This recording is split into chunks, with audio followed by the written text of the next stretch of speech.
What up, world? 4th&20 Sports. We are here with you live on Facebook on WBLZ Sports, where we've got balls. It's your boy, the one, the only. Should I say it? Should I say it, Max? All right, I'll say it. Your favorite host, AJ Johnson. And as I alluded to, my boy over here to the right. What up, Max? How goes it? Maxwell Todd. That's not my name. Maximus Todd. It's better than the other. Maxilius. Now you're crazy.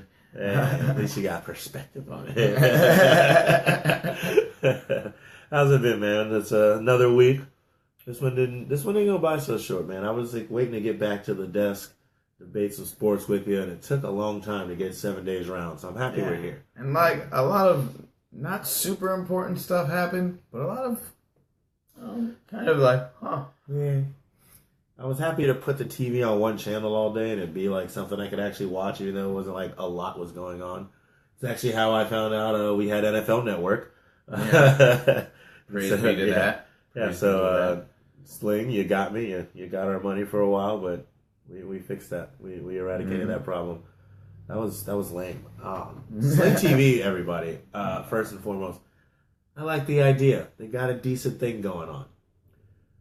But Danny Trejo does a much better job in the commercials than Sling TV does at actually giving you the package you want. I'll just put it that way. I was a lot happy. There wasn't anything else I really would watch. I would watch NFL Network on Sunday and Red Zone. I would sometimes watch AMC for Walking Dead, but after that, there wasn't really much else I would do. I don't know. I feel like I should have went PlayStation View. Yeah, I don't know. It's hard you never know what you're getting with all these streaming, live TV, whatever packages. Everything internet, The world has come to that. Well, ladies and gentlemen, we got a good one for you today. It is almost upon us, believe it or not, the official start of the NFL season, of the NFL year, I guess I should say, begins March 14th. And the NFL Combine has just ended, so we're going to talk a little bit about what we saw in the Combine, a little bit about what we think are very, very early ideas of what will happen coming up in the early parts of the draft. And of course, like every week, we got Bruh ready for you guys to go. So we got a good one here for you at 4th&20 on WBLZ Sports, where we've got balls. Hit that like button, hit that share button, get on us on Twitter, YouTube, Apple Podcasts, iTunes, all of the above. Anything else you may come across and find us on, like that as well, because, why not? It's what we do. Max, did you hear that the Mamba got an Oscar? What? You thought I was going somewhere different, did you? You thought I was going elsewhere? No. Wow. Way to give the illusion away, buddy. Can't you just roll with the line here? Roll with the line? Yeah. I've never heard that phrase. But it's a phrase now. Okay. All right. You ever seen the movie Horrible Bosses? No. There's this great line in there where Jason Sudeikis and Jason Bateman are both in a house that they are casing the joint. And Jason Sudeikis gets to look at the wife, and he's like, "Oh man, she's really something. I'd like to bend her over a barrel and show her the 50 states." And Jason Bateman's like, "What?" He's like, "Is that a saying?" He's like, "Nobody says that." He's like, "No, that's a saying." And in the bloopers, they're doing that scene. He's like, "Is that a saying? Is that a saying from that movie? That's not from a movie." And he looks at the camera. He's like, "It is now." That's funny. I'll give that to him. So just roll with the line, man. Okay. No, but yeah, Kobe got an Oscar. How do you feel about that? I personally have no problem with it. My mom, on the other hand, had a big problem with it because she watched all the animated shorts and she was like, "This is a LA prejudice," and that he didn't deserve the Oscar. There were better animated films, and you know what? She would know better than me. So have you seen Dear Basketball? No. Generally, if it's an award-winning film, I probably haven't. Not your MO. You don't like the quality. You like you like things with sequels and sequels to sequels and the prequel that comes after the sequel. I enjoy people getting hit and things blowing up. There was some of that in Dear Basketball. Kobe got hit. Oh, Chris Child. He dunked on some people, so that there was explosions and blowing up. Now, well, Your mom wasn't the only person. There was a petition. There was a petition signed when he was nominated. There's like over 16,000 people who signed this petition now, and they don't want Kobe to have his Oscar because of the allegations placed on him in 2003 about the sexual assault. And the thought process behind it being, the Me Too awards and Time Is Up, like they were the ones like the big hashtags behind the Oscars and everything. And so you do all that, and then you give Kobe Bryant the award, and people are like not having it. They're not about it. I guess I'm trying to think of like why that's not rational, but if you're that mad still, yeah, and I get what Kobe did back then and what he went through back then, and who really knows the full story, because really nothing truly came about it other than some people got a lot of money on the side. A lot of money, an apology letter from Kobe, but but my thing was, okay, by no means do I condone what allegedly happened. I don't think that's a good thing. But I also believe... No one in 4th&20 Sports does. No, right. But I also believe that it was 15 years ago, and if you always blame somebody take from people because of their past transgressions, how are they ever going to be another person? How are they ever going to grow and change from being that person? If that's the person you're always going to berate them for being, what desire do they have to be somebody else? If everyone's going to just remember that person. So, this is completely separate. All those things aside, good for Kobe. Congrats, you're an Oscar winner, first NBA player to do so. Just keep it in your own house, man. That's it. That's how you should feel about it, if you ask me. And now that he's an Oscar winner, I think he should be front runner for Space Jam 2. He'd be playing Oscars. Larry Bird's role in that movie. But no, I thought it was awesome. Kobe got an Oscar. I bet he texted Michael Jordan immediately. It's just like, what do you got in there? Any Oscars? Race back on, old man. How many Oscars did Space Jam get?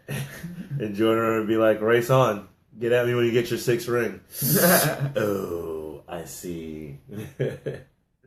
So let's get into some football, though, man. So it's been active. A lot of trades have been happening over the Twitter sphere, a.k.a. by Shefty, who I guess I'm on a nickname basis with now, apparently. But today, actually, things are just blowing up. We got Michael Bennett, who I'm so sad about.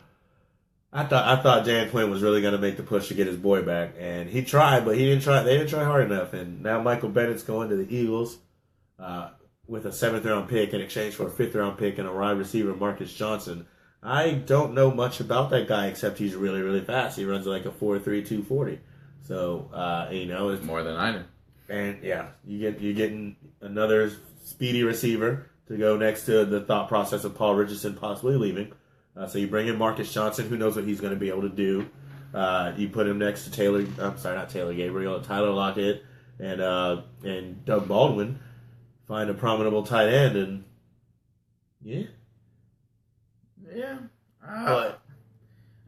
overall, this was just a trade to get rid of a guy who they just gave an extension to, who still had some guaranteed money, who kind of nope, none of the guys want to be there. It's like it's no longer cool to be a Seahawk for them. Richard Sherman, apparently put out that tweet, basically saying goodbye to everybody.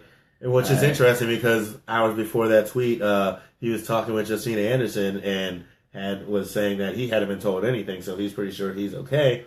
And then, maybe an hour later, that tweet came out, but no news has come out from where Sherman's headed. The thing is that it's a cap problem that the Seahawks are looking for.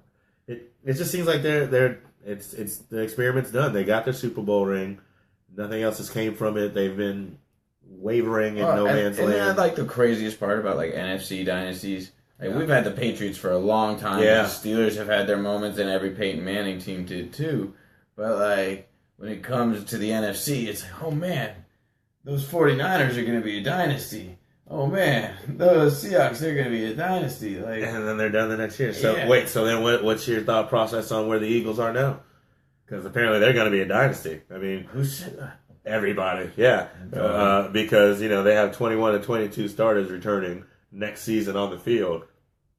They're making moves like picking up Michael Bennett. I'm pretty sure they're not done in free agency. No, and Corey brought up that he thinks that the Tampa Bay Bucks should go for Earl Thomas. I think the Bucks should really try to go out of the draft, probably get a Derwin or maybe a Minka Fitzpatrick. You can do both. You can do both. You're not getting Minka unless you trade up. Minka's going to be gone top 10. Top 10? What are they picking? The Bucks, I think, are, 12? Oh, wow. Maybe something like that, 12 or 13 in that area, if I recall correctly. But, yeah, I mean, Minka Fitzpatrick, a lot of people have him going, possibly fourth to the Browns, depending on what they do. Possibly, 7th or 8th. I'm not quite sure who was picking there the last time I checked. I mean, I have it somewhere. I'll figure it out. 8th to the Bears or 7th to the Bucks. Okay, I apologize. I thought they were later than that. That makes more sense. I mean, but if I would still try to do both. I mean, if if the Cowboys don't go get him like he requested in the back locker room one time without the cameras being there, quote unquote. I don't see why you couldn't do both. I mean, you got the draft pick regardless, so why not get a young guy with a veteran behind him and a defense that's looking at making a front line be something to argue with? But yeah.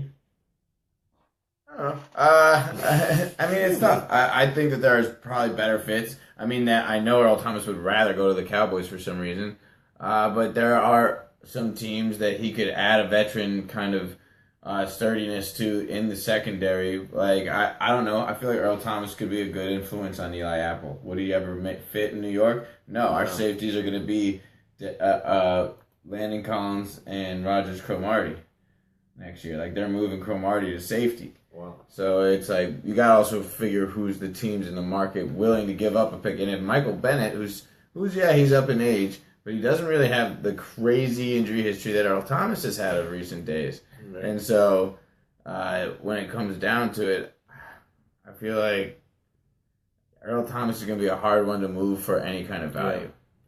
Yeah.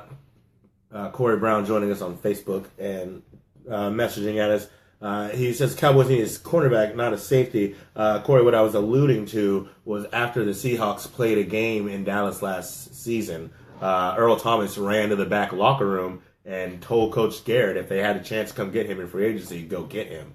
He didn't know the cameras were on him or whatever the situation was, but that's what I was alluding to. He was requesting via the Cowboys, if they have a chance to come and get him in free agency, try to do so. I don't know how much validity came to that situation afterwards because, they made the little piece of it that week and then it was never to be heard from again. Much more football to be played, much more football to be forgotten about for certain teams. But that was the situation we were talking about. Cowboys also need a lot more help than just quarterback. Their safeties are also gone. Yeah. They've had bad safeties there. Some of them have overachieved for what a bad team they really looked like last year. You start with DeMarcus Lawrence. You got your injury riddled Sean Lee. If he can stay healthy, you got two of your front seven to be really, really decent. But, after that, you're still Tyrone Crawford, right? That's the next best guy on the line. Yeah, probably. And, you failed the Rolando McClain experiment, failed 3 times. Is Randy Gregory ever going to make anything of this? Is he just going to sit out on... Isn't Randy Gregory off of the team? I know he was suspended. I don't know how long that kept lasting. I don't know. The Cowboys, Jerry doesn't kick people off the team. He's like, hey, just, smoke it in the offseason, son. $2 million in the NFL. Let's be real. So, the last I heard, he was just suspended. I'm not certain. But yeah, so a lot more things going on in the Giants just got Alec Ogletree. That was a big move. The thing that more intrigues me about this is the pick compensation, whatever, 4th and 6th rounder this year, and we get a 7th rounder. I'm not so bothered by that. I'm more intrigued really why the Rams are giving up 2 of their best defenders. Yeah. Maybe it's a lot deeper there than I thought, but. Maybe they're really just looking to do some damage somewhere in the draft. With the youth movement in the way, maybe these guys at the young age and Sean McVay just being around 30, these are people that he can relate to and help develop, knowing what he knows in football from being there just honestly a short time ago. And that's a good value for Alec Ogletree when you get those 2, the 4th and the 6th round in this year's draft. You actually have scouting done for it. Alec Ogletree might have fallen out of favor in that he's not a great coverage linebacker, but he can run side to sideline. Rams didn't get a new coordinator or anything, right? They're same staffed up and everything. Yeah, I think Wade Phillips is still defensive coordinator. I can't believe that man's still breathing. Hey man, it's hard to kill a dog, the old dog, like OG, as they say, like Wade Phillips. He would say that. Ask Alec Ogletree. I will. Don't just look me in the face and lie. Tell me I'm wrong. Tell me it's stupid. Just look at me and be like, sure, I'll get right on that. I know you have no intention of doing so. Well, you'd be right. Well, we keep bringing up going through the draft for some of these teams. So, let's talk a little bit about the NFL Combine. That was what I put on over the weekend and was happy. I actually was at work, and I work in the mornings away from this lovely hour of sports I get to talk about. And I was able to put the Combine on 3 of the 4 TVs in my restaurant and be able to just as I was doing work, I'd walk around and just watch everything going on. And Saquon was a monster. Shaq Griffin was a monster. Josh Allen has a great deep ball. And then there's some other QBs out there. Did you get to watch a decent amount of Combine? Did you? I watched. I didn't get to watch any of the secondary, so I didn't get to watch the safeties or corners. I didn't get to see their drills. I saw a lot of their 40s. I didn't get to see their drills though. Yeah, I don't know. Sometimes it's very interesting. I don't really care about the Combine. I don't really see how when I measure out the size of my players' hands, what makes the big deal here. But then again, I'm not a scout like that. Some of the questions that they end up asking these kids, those are weird. I don't know. The Combine is, they call it the Underwear Olympics. It's completely useless. I think it's more beneficial for the teams that have the interviews with certain players than it is any bit beneficial for us fake scouts at home going, all right, look at how the burst he got on that 40. It might have been a little slow towards the end, but he only needs to run 10 yards. I don't know, though, because, you're looking at something like, for instance, let's say you got Saquon, who ran a 4.4, playing against Shaquem, who ran a 4.38, and, Shaquem's coming from the other side of the linebacker, and he's running towards catching up with Saquon. Those times of what you can expect to happen. If Saquon gets out enough, he's probably going to win this race. If Shaquem gets a jump, he's probably going to have enough of a burst to drop Saquon where he stands. It's things like it's small in its entirety, but at the same time, it's the little things. You'll hear everybody say that.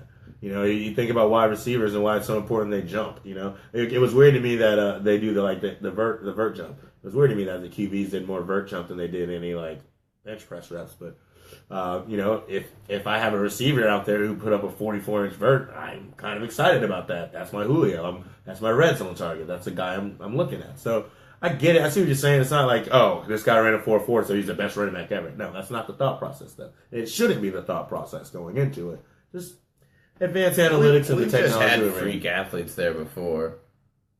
Over and over. But where they would put up numbers and it would just not translate to the field. Go on. I just think that... Example? Well, Trent Richardson had a great Combine. Jadeveon Clowney, for years it took after his Combine.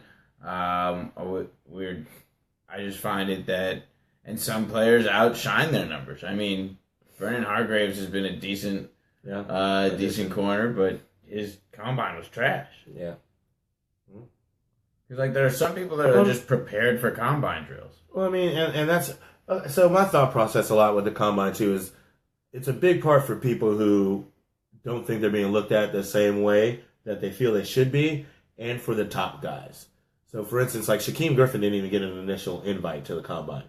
After being named the Defensive Player of the Year in the AAC, and, being, honestly, one of the best linebackers in college football, they went back and invited him to the Combine, and he went out and he shined. So now you're thinking of a guy who people were saying, well, that was a nice story for him to live out in college, he's never going to play again. This kid's a monster. You can go back and watch his videos.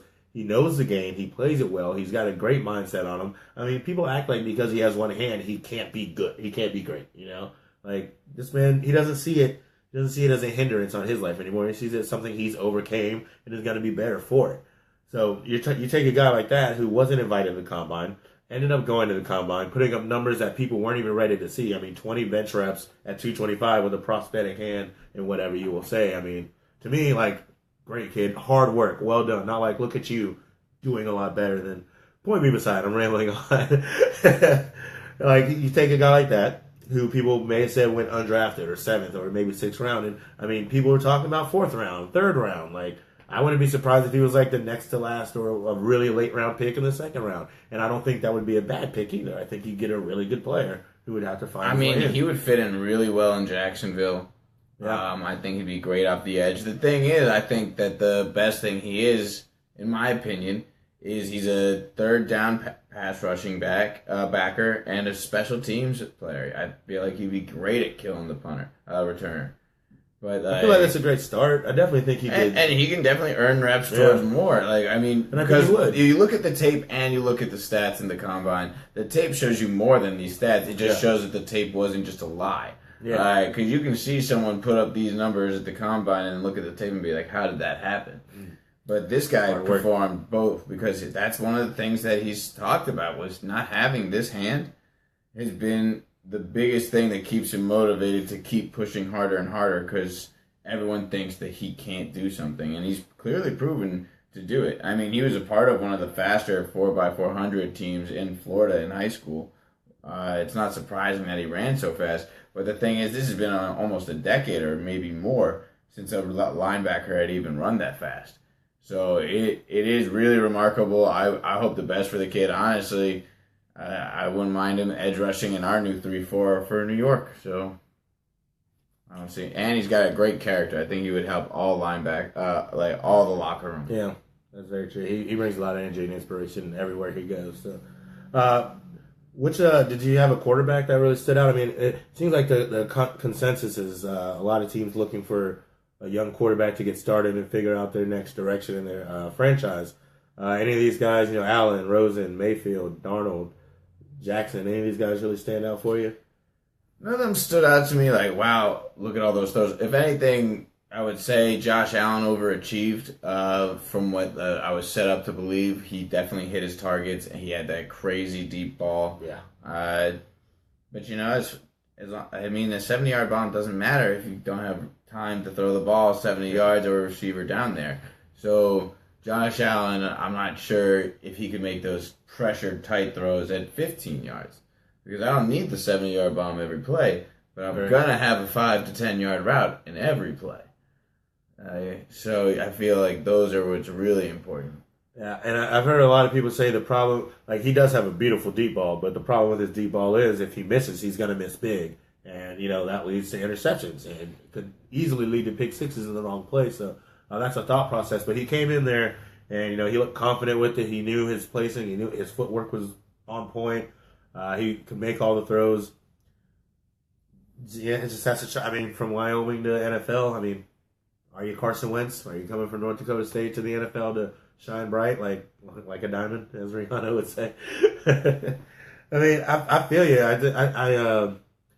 I think Rosen actually, despite being the guy who everyone was really trying to figure out, I think he acknowledged that when he came to the combine. You can kind of see it in his eyes. You can see it that he was just kind of unsettled. He was a little shaky, and he was missing throws that you see him usually make. He's normally been pretty straight on at being precise and having the accuracy and hitting his targets, but it didn't really show this combine. The best part for all these guys is, there's pro days coming up. So you'll be able to really, you'll be with your coaches and the guys who are supposed to set you up for greatness and really show what you're capable of doing. So, he's got some time to set the ship right, but, in the newest mock draft, he dropped from 2 to 15. So, well, there's been all those concerns. Right. And off-the-field concerns. He's getting this weird Johnny Manziel kind of rep, which I don't think is fair to Josh.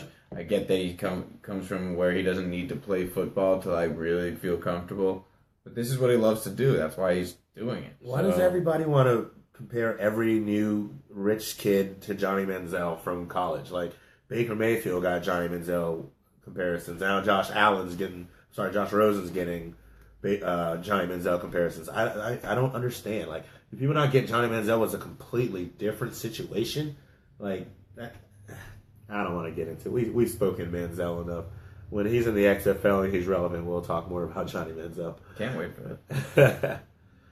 So, who do you think overall won the combine? Like, who did the most for their stock, really?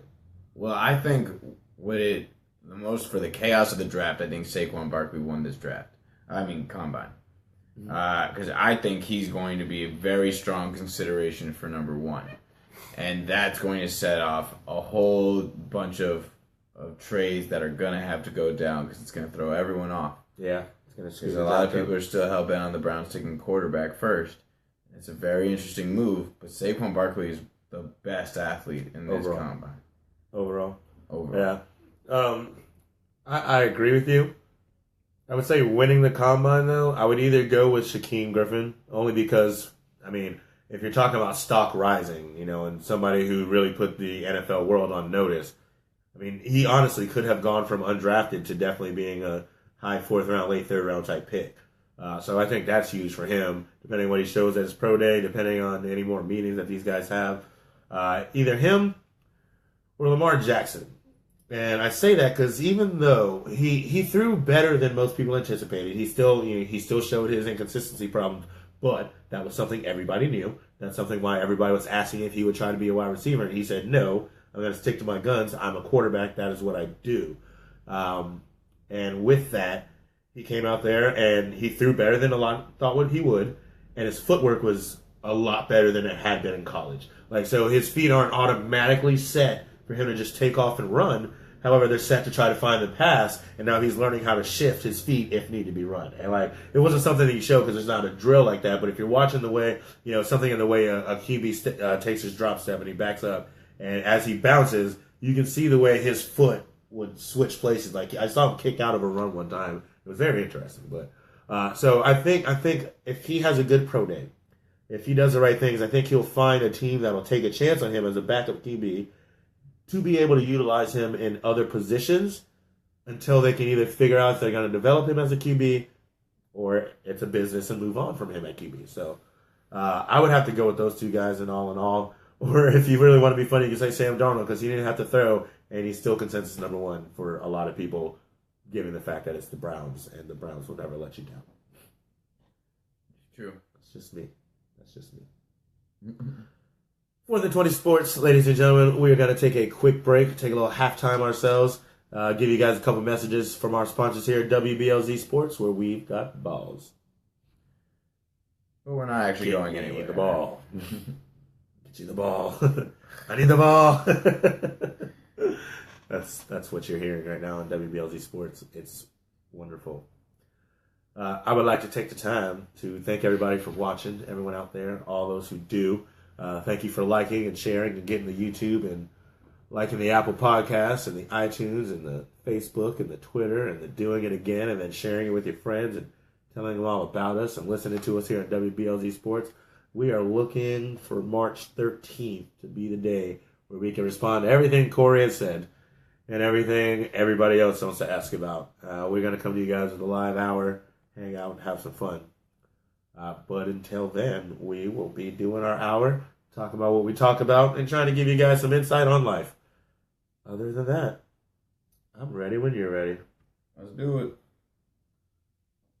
2, 1. Welcome back to 4th and 20 Sports. You are live with your boy AJ and the other boy Max. Yep. We are coming back. We're talking a little NFL. Some trades have gone down in the league. Talked a little bit about the combine. We're going to talk a little bit here about what we think the draft is going to bring. But you must know by now, we can't do our show without having our weekly bruh. Am I right, bruh?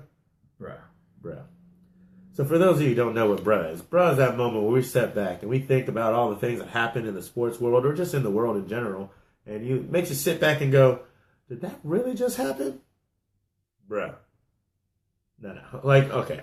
Here, Max, would you give them an example for me, bro? Well, of course. Now, every day in sports, there are bruh moments where you're just like, bruh.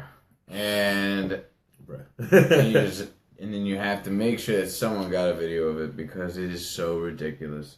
Well, we were blessed on this earth by a man named Allen Iverson. AI. Now, he was an amazing basketball player. Love Allen Iverson. The fire, the crossover on Jordan. It's iconic. He's a Hall of Famer for a reason. Well, the Philadelphia 76ers were playing the Charlotte Hornets the other day. And AI was out there watching it, supporting his dudes. And he just had the funniest interview. It starts with the lady as saying, "We know that you like to wear your sunglasses indoors. What about your 76ers? What do you like about them?" And he's just like, "Oh, I love those guys. I love my dudes. They're my little dudes." Little guys. And it's just like, okay, and then she's like, "What?" The reporter then asked him, "So what are you doing in Charlotte?" And he just like, slight pause, looks over at her and goes, "I live here." And bruh. It's like he seems so excited to answer like a real hard question that just never came, and he was just really disappointed with "So what are you doing in Charlotte tonight?" It's like, is my career that far gone that they have to ask me what I'm doing in my hometown, where I live, where I reside? I love my little guys. Those my dudes. He did look super chill, just chilling back with his shades on, just like, I'm chilling. I'm vibing. I love life. Might have to try that one of these days. With the shades? Do the show with the shades on. Just I don't know. Are you a shades guy? No. No. I do not pull off sunglasses. I feel like you feel like if you had shades, you'd have to wear a bowler hat. Like that would be your thing. A bowler hat? Mm-hmm. It's like the ones that have the brim, but they're not way top. Basically, the Heisenberg hat. Yeah. Okay. Yeah. Not a bucket hat? No, that's a gallon hat. All right. Anyway, I'm with you though. It's cool. I'm with you. Moving along, bruh. But yeah, bruh AI. So here's my bruh for you. And since we were just talking about him, it fits in perfectly, bro. The Cleveland Browns. Bruh. I like these guys. The Cleveland Browns always find a way every couple of weeks or months to get into our bruh. Like, let alone the fact you had an 0-16 parade. You celebrated your winless season of last year with a parade. Like, bravo to you. I get it. But then, it's NFL Combine time. It's time to start anew. It's time to think about the future. It's time to think about turning your franchise around for the people who work for Cleveland. However, those who were fired by the Browns thought this would be a great weekend to have a fired by the Cleveland Browns coaching party. Yes, that happened in Indianapolis.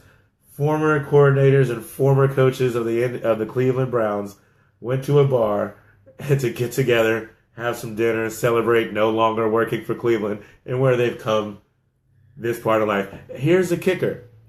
It was for this group of coaches fired by the Browns. It was at a restaurant called Rock Bottom. Bruh. I hope that was hosted by Bill Belichick. I just imagine like Mike Bettine and Kyle Shanahan just chilling back with Pat Shermer like, we did it, guys. Here's to the true future. We still have jobs. I think that's great. That should be a yearly thing. That'd be wonderful. They can add to the group almost every year. Yeah, pretty much. Yeah, you got Hugh Brown. I mean, you got like two. But Rob Ryan gets to go. Wow. That sucks. That's great. I applaud it, actually. Let's go to rock bottom again. For the 20 Sports, we are in the second half of our show here. We're going to talk a little bit more about the draft. We'll talk a little bit about these guys that we mentioned in the Combine earlier and how things should be drafted. For instance, drafting like a talent over a need. So, for instance, Max. AJ. First pick. There's always, just like last year, there's a little bit of question of what the Browns should do, what the Browns will do. Where's your mindset on it? Where do you think we are with this? I think that you have to go Saquon Barkley. I think that what they would get an upgrade with him over Isaiah Crowell is incredible. It's remarkable. And Duke Johnson could still be there to be a spell backer, a guy that comes out as a wide receiver. He has the hands. He's shifty enough. He's about the same size as Julian Edelman. I mean, I don't think you're overcrowding things and you can get rid of Isaiah Crowell. Then I think the best thing for the Browns to do is to trade up with the Giants and give them a couple extra picks because they know they need more picks after making that trade for Ogletree and get the quarterback that they want, no risk. And then the Giants move to 4 and get some later round picks. I think that's a win-win for both of those franchises.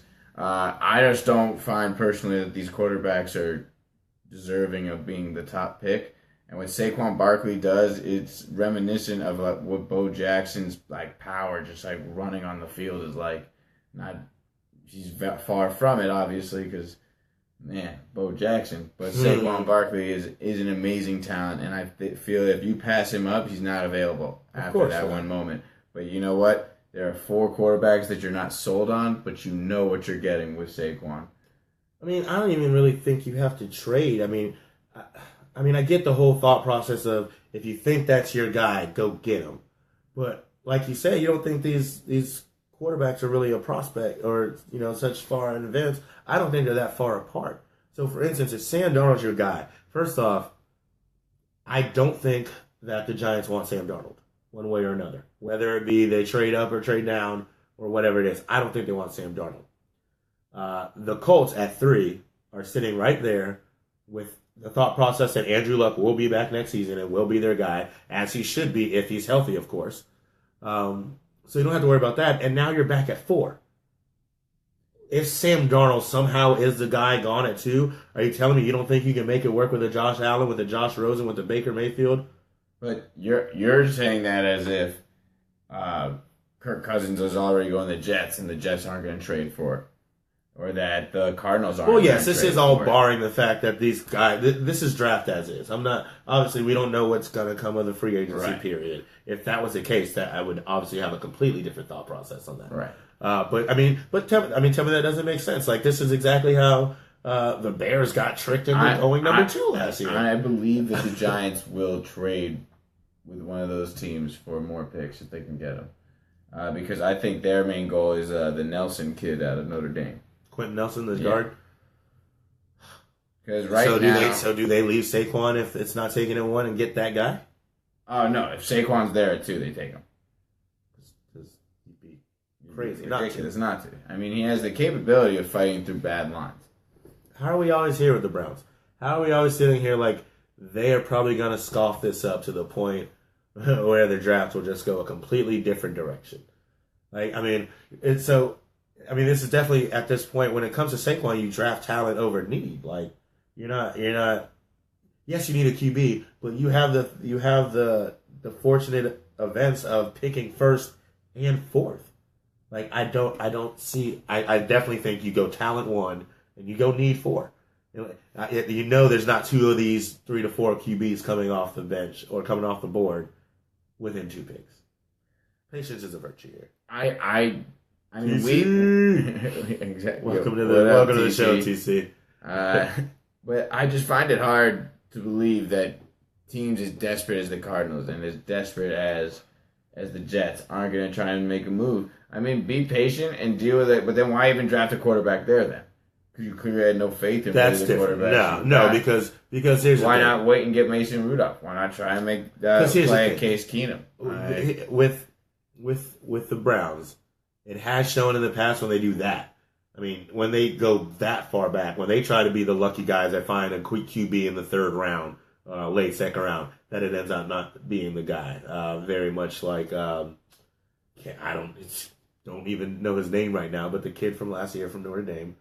Deshaun Kaiser. Thank you. Like, again, exactly. He didn't do enough for me to remember his name, and I just kind of forgot it this time. But yeah, so that's different. Like, when you're talking about having two top picks, and you've already taken care. I mean, the only difference I would see is if you decided to go Bradley Chubb at 4 and then wait for your QB. If you're trying to double up on your line, Bradley Chubb would probably be gone unless the pick is traded behind them. I mean, the Colts would probably take him, but I mean that because that's also assuming that Saquon goes too. If the Browns will take him at 1, but it's a difference in picking a QB at 4 than it is in picking him at 44, or whatever it may be, or 60. Like at that point, you are talking about a completely different QB. At this point, if you have 2, 3, 4 QBs in the same realm of conversation, like last year, you had Texas Tech kid Patrick Mahomes, you had Deshaun Watson, who was traded up for. Trubisky. You had Mitch Trubisky. You had those guys. All talked about in the same realm. So you can see why at 25 the Texans are like, no, we can't wait that long. But if the Texans were at 4, I bet they still take Deshaun Watson. Like, because Leonard Fournette, they didn't need him. But right. So that's the difference. When you're that close, I just don't think you have much to lose here. Now, if there's a great trade and you figure something else out, if you can find enough talent to give yourself, if you decide that these QBs are all close enough, but they're not all good enough to jump right away, I would go talent, pick up a project, and then next year see what there is. Because you made yourself better. You give Deshaun Kaiser and Cody Kessler one last run at it. But you do that with the decision-making of your front office and know that that's the direction you're taking. Yeah, and I guess, I don't know. I've been anti the quarterbacks the last 3 years. And I kind of got it wrong with Jared Goff and Carson Wentz. I looked okay at first, but not so good last year. We'll find out this year. Well, what if Jared Goff has like a Nick Foles like year, is just in the renaissance of his Nick Foles like year, where he all of a sudden was good and then went back to being bad? Well, I'll tell you straight up, I will not apologize to Jeff Fisher if that's the case. Still thinks it's his fault, and I think because there is no Jeff Fisher in the equation, I think both of these guys will still be very good. Barring an injury to a very prominent piece, a la Dak Prescott, no Ezekiel Elliott, a la Carson Wentz actually going down. I don't think we have anything to worry about, especially with Carson Wentz, and more than likely with Jared Goff. I actually think I see Jared Goff making more waves this season. He impressed me last year. He did a lot of good stuff. It remains to be seen what he does now.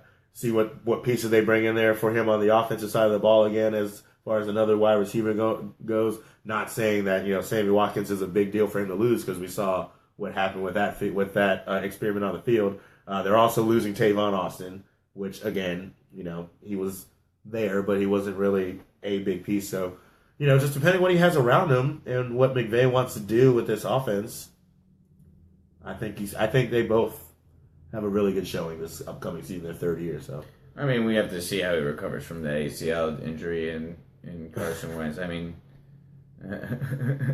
East Coast problems, bro.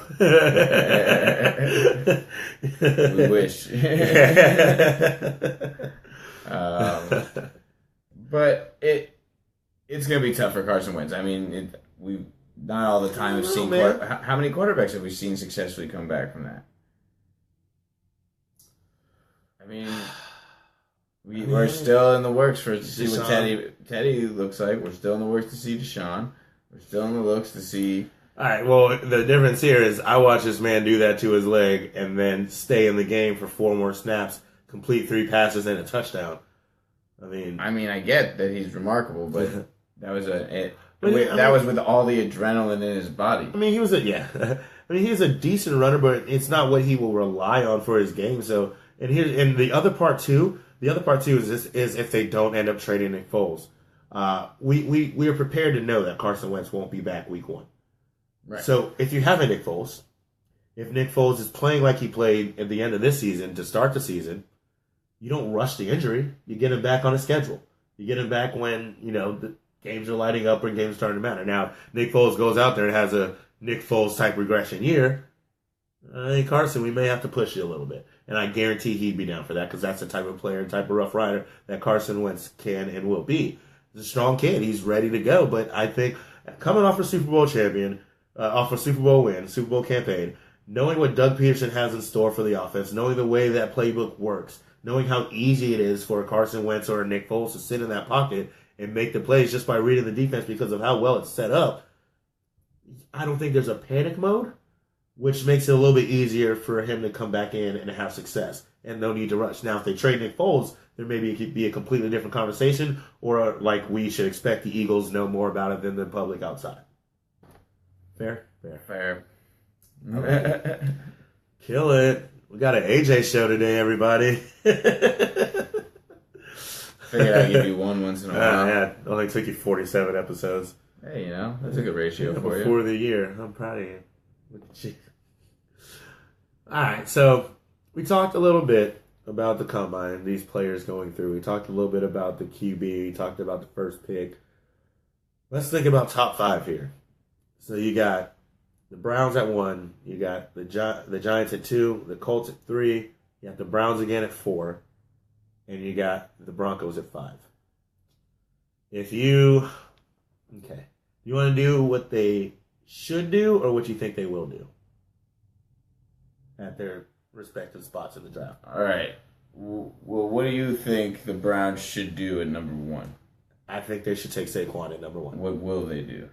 I think they will take Sam Darnold at number 1, or if things show at their pro day, something like that, I think they will try to take a QB at 1. Okay, because mine was, I think that the Browns, I honestly had them taking Josh Allen, not Sam Darnold. I think he's the number 1 pick, number 1 QB. Right. But what I also think is that everyone else in the world is under the belief that the Browns want Sam Darnold. And that's been the conversation since Sam Darnold was still in college. So that's why Sam Darnold's my name right now. I almost guarantee, because you remember how we did our drafts last season. But come like 2 weeks out of the draft, we had changed a lot of stuff up. And we were right there. So you asked me today, Sam Darnold number 1, I think they should take Saquon. Right. I agree with that, because I think really they set themselves up better for their quarterback by taking Saquon number 1. And you kind of have to have the vibe. The Giants are in need of a quarterback. But are they in need of an heir apparent that they're unsure of? That's my thing. I want to believe that your New York Giant front office will realize that you can take a flyer, not even really a flyer. You can get a guy like Mason Rudolph. Now, I get it. You want a guy like Josh Allen. You want a guy like, if you have to, Josh Rosen. But part of me sees Josh Rosen slipping more and more as we get closer to the draft. Now, I will say a lot of these scouts and coaches said that he is a remarkable football mind. There was no other QB that picked up what they were asking him to do faster than he did. So I get that. But I think people will be more afraid of his off the field questions and will push back. He will Johnny Manziel and fall to a late 1, early 2 type thing. I could see that happening. It reminds me a lot of Jay Cutler. He's not as much of an arm. He actually kind of looks like him. He kind of does look like a young Jay Cutler in the face. So what do you think will happen with number 2 then? Well, what do you think they should do? What do you think? If Saquon is there, I think the Giants 100% should draft Saquon. If he's not there, then I think they should trade down, get more picks. This draft has some decent interior and outside linemen for the offensive line. There are some decent linebackers and cover corners in this draft. No one elite, but someone good. You don't need a safety. Those are the top defensive backs. You don't really need receivers at this point. You do need a running back. But you do need a running back. And that's something that we haven't had in a long time. Our best running back has been Ahmad Bradshaw, the last one to run for 1,000.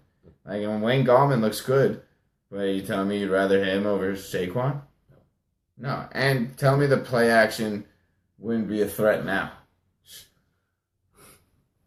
Now, honestly, a Saquon would, I can't say complete your offense, but it would complete your weapons. If you, and that's the thing, you get Saquon, you now just, you fill your line the entire draft. Granted, there will be someone who pops up on your board at 2nd and 3rd round that if he's there, you don't pass up. But right. I think you absolutely go 2nd and 2nd round and pick your lineman. I don't know how deep the lineman class is yet. I haven't really dove into that. But at this point for the Giants, it doesn't matter. Yeah, the jury's out. If the Giants do the smart thing, they'll re-sign Weston Richburg and Justin Pugh. They both kind of had a little bit of an injury problem this year, but they also were on a team that gave up. So why even play and just say you're injured? I 100% with them. Stay healthy. You're going into free agency. I think the best thing for them, though, is to stay with New York. And New York needs to sign either a veteran tackle that has some upside and a good injury history, and maybe move and draft one, or draft a guard, and maybe just get rid of Eric Flowers in general. Mm-hmm. Yeah, if you're gonna place a chair there anyways, you might as well fold that chair up and move on. Yeah. All right. A lot of people had the Giants, or I've seen some people have the Giants move up to take Josh Allen. Let's say the Browns go Sam Darnold. Do the Giants decide they want Josh Allen and still take him there? They better not. Is that when you're done with him? I won't be done with them. But, like, if we watch Saquon Barkley go in front of us.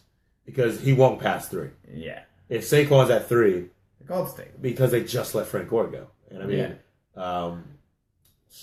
what's the kid behind him? I don't know. Marlon Mack. Still no Saquon. So, yeah. Yeah. That would be ridiculous. At 3, though, for me, with the Colts, once again, because if Saquon's there somehow, yes, you take him immediately. If he goes past 3, these people who are first, second, and third, they deserve to be there. They deserve to be there every year because obviously they don't have the draft. But yeah, so if he's not there like he shouldn't be, I think the Colts would go with like Bradley Chubb if he's still there. Take him before the Browns can do anything about it, and start working on what is clearly a defense they need. And I wouldn't be surprised if they went with a Quentin Nelson if he was. Yeah, I was going to say Quentin Nelson was my next big thing here. I think he would make sense for them. The one thing that's been the biggest issue has always been their offensive line. I think if we're really just going to pretend that Andrew Luck just got hurt because he liked to run around the pocket, that's not exactly true. He was ran out of the pocket. Yes, he was forced out of the pocket a lot. So, yeah. I just find it very hard to believe that they would give up on Andrew Luck just yet. But, no, they can't. But I feel that to prove that, they would have to start worrying about their offensive line, which could lead Bradley Chubb to being at the Browns at 4, which would be crazy because you could have Bradley Chubb and Myles Garrett. Yeah, I know. That's the thought process. If he was that, and that's what I was going to say. If we get to 4 and Bradley Chubb's there, and they haven't taken their QB though,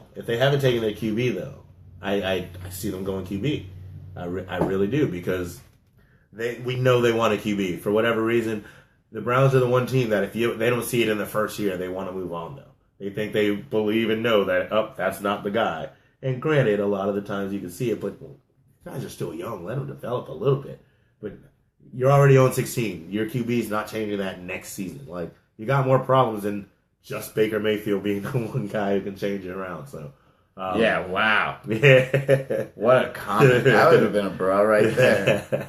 I am the one guy that can fix the Browns. No, but I live there.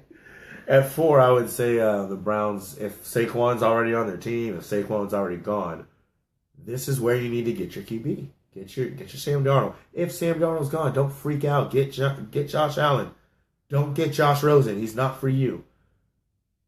I think you stay away from Baker just because he said he'd fix you. If he comes in with that mindset, that may be a divided locker room.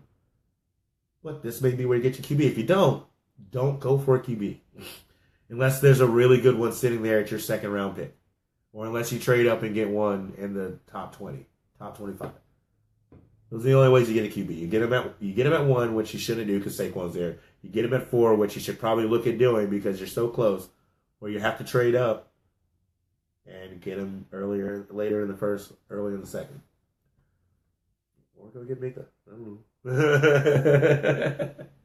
I'm just saying. Well, I think that they will, if they stay at 4, then they drafted their quarterback already. I feel that would be number 1.